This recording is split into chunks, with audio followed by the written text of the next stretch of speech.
señor director, por favor, cambien esa música porque vamos a cambiar absolutamente de tono. 17 años se cumplen de la famosa entrevista que Lady Di hizo, donde confesaba que su vida era un matrimonio de 3 personas y era ella el vértice que sobraba. Por favor, este es el video, año 1995, y donde ella claramente abre su corazón, se confiesa, habla respecto a la enfermedad que incluso la arrastró hacia la bulimia, cuando ella se da cuenta de que fue elegida casi solo para tener hijos, pero que luego fue rechazada por la familia real, y finalmente cuando ella tuvo que empezar a tener un amor paralelo para sentirse querida, puesto que el príncipe tenía, digamos, su esfera aparte con quien terminó casándose. Que ni siquiera va a tener hijos, porque la realeza no le interesa que tenga hijos con ella. Pero mucha atención, porque ya vamos a entender que eso sí es así, Gonzalo. Bueno, ahí obviamente lo que entendemos es que ella decide contarlo todo. Quiere, desea de alguna manera romper con la relación con la familia real, y es como, devuélvanme mi estado de mujer soltera, de un civil común y silvestre. ¿Cómo le habrá caído a la familia real esta entrevista? Imagínate. Absolutamente. De que nunca la quisieron, y cuando ella cuenta esto, peor todavía. Ahora es loco. Ganó, pero el odio, pero... Exacto, pero hay que entender varias cosas. Nunca la quisieron después de cierto periodo, porque desde pequeño de alguna manera lo juntaban con el príncipe. Era como que trataban, parece que querían algo que ya lo vamos a tratar de dilucidar, porque la verdad que la cantidad de conspiraciones que se yerguen sobre este caso sobran. Sí. Además ella fue mucho más querida que el príncipe, entonces también ahí estaba, como que ella opacaba un poco a la reina. Ahí yo creo que y en esos tiempos no se daba la posibilidad de que la mujer, ya dando ese testimonio, fuera la víctima, sino que más encima era como la tirana. Juan José, yo le puedo decir algo, que yo creo que después del caso de Lady Di, como que la realeza decidió, digamos, no casarse, digamos, entre realeza, que no existieran los matrimonios pactados. Y por eso hoy en día hay muchos príncipes y rey que se casan, digamos, con plebeyos. Digamos, ya no es que ya no se casan por pacto, ya no se casan por familia. Y ha marcado también un poco el poder de los o las consortes en este caso. Claro. Porque claro, en un principio sí la querían, pero sí la querían porque le iba a ser servil, y que de alguna manera no debía siquiera hacerle sombra a Carlos. El problema es que ella, por su personalidad, por lo que le tocó vivir, por sus testimonios y lo que pasó posteriormente, se fue transformando en una figura a nivel mundial, y por lo tanto se transformó en un ícono. Entonces yo creo que ni siquiera ella imaginó lo que se iba a transformar años después. De hecho, mucha popularidad para una persona que es parte de la corona. Ellos también son bien bajo perfil, se hacen en buen chileno los hueones porque, viste, más piola mejor. Más piola mejor. ¿Cachai? Exactamente. Tal cual. Lo que vamos a ver ahora es la última fotografía de ella con vida tomada por un paparazzi. Recuérdense que el informe oficial dice que la culpa la tuvo el chofer porque iba con ciertos medicamentos y alcohol en el cuerpo. Sí. Ella, de alguna manera, tratando de, obviamente, salirse del foco de las cámaras, está obviamente con el chofer, el guardaespaldas, y atrás, obviamente, apenas se alcanza a ver parte del hombre de Al-Fayed, y obviamente ella tratando de hacerle el quite a todas las instantáneas que intentan robar. Esa es la última foto en vida y ni siquiera mirando, es terrible. No, encuentro terrible, ¿sabéis qué? Además que eso me parece, ella en esta etapa de su vida, yo me acuerdo cuando estaban en este crucero, en este yate, no sé qué, y ella estaba feliz, es una de las pocas imágenes que se le vio a ella. Que recuperó su vida, sí, señor. Se le vio feliz. Una de las tantas cosas que han tratado de ocultar, sin ir más lejos. Claro. Sin embargo, esto fue, como digo, la última foto tomada con vida de esta mujer, que obviamente tratando de evitar ser enmarcada en una instantánea.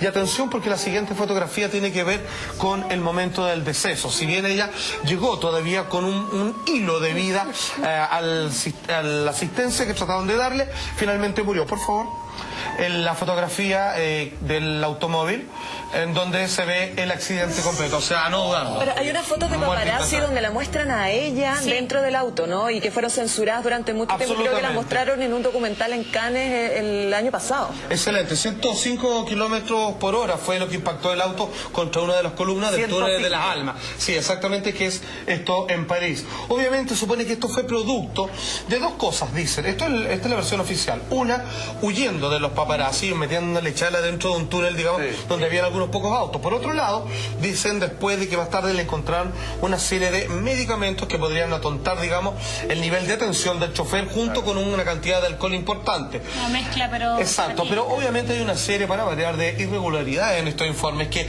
dicen una cosa, después se contradicen con lo siguiente. Porque la gracia de esto, al final, es que de alguna manera lo que se intentaba hacer, y eso es lo que se dijo en su momento, es que por culpa de los paparazzi finalmente ella muere. Claro, sí. Por lo tanto, la responsabilidad es solo de quienes la perseguían. Y con eso de alguna manera tú limpias y se acaba el tema. Claro, eso finalmente se instalaba. Pero como dice Zafate, comienzan a aparecer una serie de antecedentes posteriores que te ponen un manto de duda impresionante. Como por ejemplo, que ya lo va a ver, pero por tirar una pildorita, que obviamente el paparazzi trabajaba para el servicio secreto. Es como, ¿qué estaba haciendo? ¿Realmente traje paparazzi o quería causar esta colisión? ¿Se hubiese salvado? ¿Se hubiese llevado el cinturón? De más.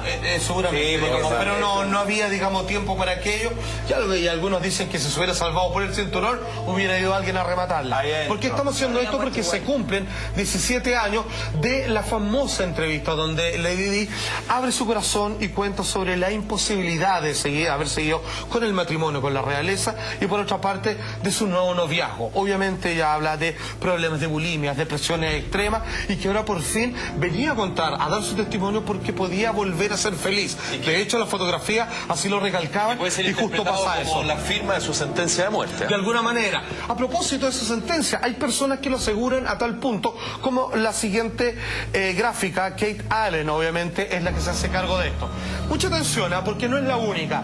Hubo una conspiración siniestra, pero comenzó apenas ocurrió el accidente que costó la vida a la princesa Diana de Gales. Kate Allen, autor del documental Asesinato Ilegal, que obviamente... Ese es justamente el documental del que yo te estaba hablando. Exactamente, que presentaron en Europa, y que fue coproducido por Mohamed Al-Fayed, padre de Al-Fayed, que estaba obviamente al lado de Lady Di, su novio, al momento de morir. Pero atención, porque la cantidad de teorías que hay al respecto son muchas. Yo hoy día me gustaría presentar aquellas que tienen más asidero por la cantidad de pruebas que obviamente le dan base y solidez a esta hipótesis. Las más lógicas, y algunas, digamos, no son obviamente reconocidas por el estamento público ni por la prensa convencional. Sin embargo, muchos que han hecho investigaciones han llegado a estas conclusiones que obviamente emplazan a que aquí hubo un asesinato claramente. Por favor, las teorías sobre la muerte de Lady Di, se cree que obviamente el chofer Henry Paul trabajaba para el servicio secreto británico, ¿cierto? De hecho, aparece en grandes cantidades de monóxido de carbono en la sangre de este hombre, que hace pensar que fue envenenado, ojo. Bueno, de hecho, había rastros también de pintura, como dice en el segundo ítem, de un Fiat blanco en el espejo lateral derecho del auto que llevaba a Diana. De hecho, atención, el Fiat blanco era conducido por un paparazzi que también trabajaba para el servicio secreto. O sea, todos los paparazzi que lo rodeaban parecían ser agentes altamente especializados para crear este tipo de situaciones. De hecho, este paparazzi en cuestión negó haber estado en París el día de la muerte de Diana, pero atención, al rato, a la semana lo encontraron muerto. ¿Por qué? No se sabe, cacha, imagínate. Por otro lado, Diana estaba embarazada, lo que molestó a la familia real, que obviamente una de las máximas ofensas, aún estando en una ligación de matrimonio, digamos, hecho, digamos, con todos los ritos, digamos, cristianos del caso. Mientras Carlos le dejó la nuca como rey de Zapatero, pero da lo mismo. Por supuesto, y lo que se ha dicho, obviamente, si ella moría, sería más fácil para Carlos poder casarse con Camila Parker, que era el final que obviamente la realeza pretendía. Aparte que molestaba, como ustedes mismos habían dicho, que estuviera de alguna manera de novia con este egipcio. Pero yo creo que falta una tesis más de peso que tenga que ver, digamos, quizás con algo porque por ejemplo tú decías, más fácil casarse para Carlos, los reyes se pueden casar, digamos. Enrique VIII fue el que hizo el tema para que se pudieran casar. Después, que en toda la historia conspirativa, si uno ve de los grandes personajes de la historia, nunca va a estar el elemento, la prueba fehaciente, porque esa prueba fehaciente se van a encargar de destruirla. Lo que sí, claro, obviamente tú no puedes unir todos los cabos, y los cabos que van quedando sueltos son un poco los que se van desarrollando y te llevan a establecer que efectivamente la muerte de Lady Di no fue simplemente porque escapó de un par de paparazzi. Pero si tú me dices, por ejemplo, de que tirando hipótesis al aire, que Dodi Al-Fayed era proveedor de armas para el Medio Oriente y resulta que tenía estrecha relación con la gente del Medio Oriente y dificultaba la compra de petróleo. Pero es que ¿me entendió, no? Una teoría más como... Los negocios de él, y que tenía que ver con que ella estaba en contra de las minas antipersonales. De hecho, era una persona activa de eso. Porque ¿Entendido, Bueno, no? pero todo eso, mira, es que hay que entender que todas las teorías que aparecen ahí se dividen en dos partes. Porque son Las como dos pistas, primeras tienen que ver con las irregularidades que al parecer quienes provocaron el accidente no pertenecían al mundo de la fotografía de farándula, sino que Sí, obviamente claro, tuvo son toda datos. una coreografía Sí. para poder asesinarla, y además que, digamos, está rodeado de una serie de simbolismos que algunos hasta hablan de los Illuminati, aunque parezca broma, digamos, todo parece calzar en este Hasta caso. Bin Laden apareció. Y las dos segundas tienen que ver con qué cosa, cómo se arregló el naipe después de que muere ella. Le hacen un despido a nivel mundial, la gente la llora, crean esa misma antorcha que está afuera, que se parece mucho a la Estatua de Libertad, pero tema aparte de eso, y que obviamente finalmente de ahí comienzan a tejer la historia como el cuento de hadas que ellos realmente quisieran. Pero atención, porque yo creo que la mejor prueba la podemos encontrar en una carta que dejó para ser mostrada prácticamente de forma póstuma la propia Lady Di. Ahí está, de su puño y letra, dice ahí ella: Oye, escribe bien, mal mi tía, ¿eh? esta fase particular de mi vida es la más peligrosa. Mi esposo está planeando un accidente en mi automóvil, a no dudarlo, señora. Ahí está su respuesta, Feito. Un problema con los frenos y una herida seria en la cabeza para aclararle el camino para que se pueda casar.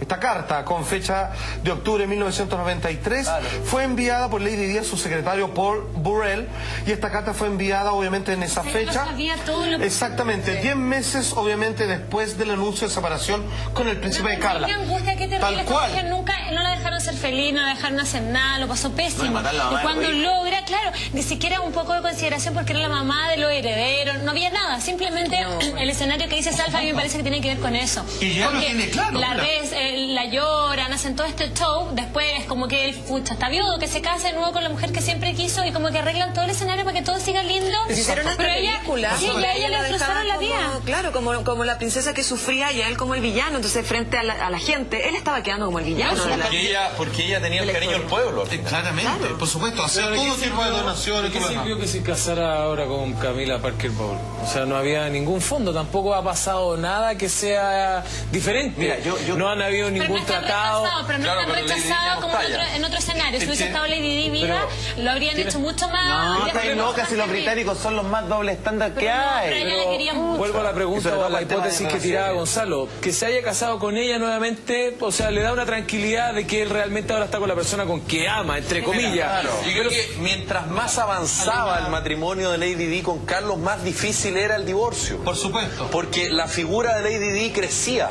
Y el pueblo británico, Gonzalo, y tú, lo que tú dices es súper cierto, son doble estándar.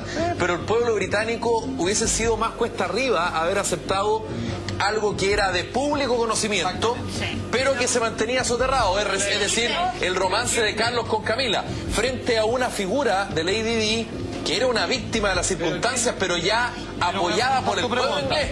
Entonces no era tan simple. Ahora como no está, se casaron, no hay problema. Y atención. El protagonismo a la reina, ¿eso le restaba? ¿El verdadero protagonismo? No, al creo que parecer, tenía que según ver. varios creadores de la hipótesis que uno puede decir más excéntrica, pero sin embargo en un famoso libro que escribió que se llama Los hijos de la matriz, estoy hablando de David Icke, que es un tremendo charlista, que es uno de los amos de las teorías de conspiración en el mundo entero, que es inglés este hombre. Él se hizo referencia a este caso y él, fíjate que antes de que asesinara a Lady Di los venía estudiando, y él de alguna manera, como si fuera alguien con poderes parapsicológicos, adelantó los hechos uno por uno, incluso dónde debiera ser asesinada en caso de que quisieran deshacerse del cuerpo, y incluso que en el poste número 13 o 33, obviamente casi como un rito pagano dentro del túnel de las almas en París. Pero obviamente lo que dice David Icke de por qué casan, obligan desde pequeño a juntarse con Lady Di para luego borrarla del mapa y poder casarse con Camila, es simplemente por esto. Por favor, David Icke, en sus palabras, en uno de sus tantos libros actualmente traducidos a nuestro idioma. And her other role was to had her genes to the Windsors, because we want to get really bizarre.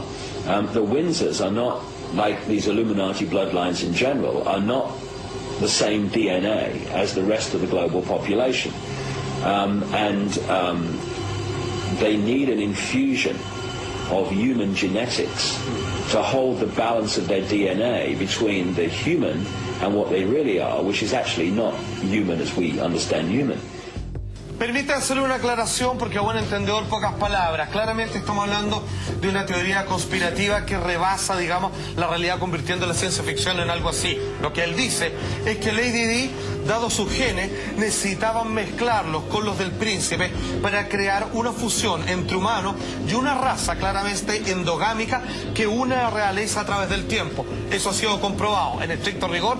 ¿De qué se trata todo esto? Darle los hijos más humanos posibles a una maldita raza de reptilianos que gobiernan el mundo ya desde la realeza de Inglaterra. Si usted quiere saber más, no tiene por qué creerme, investíguelo usted.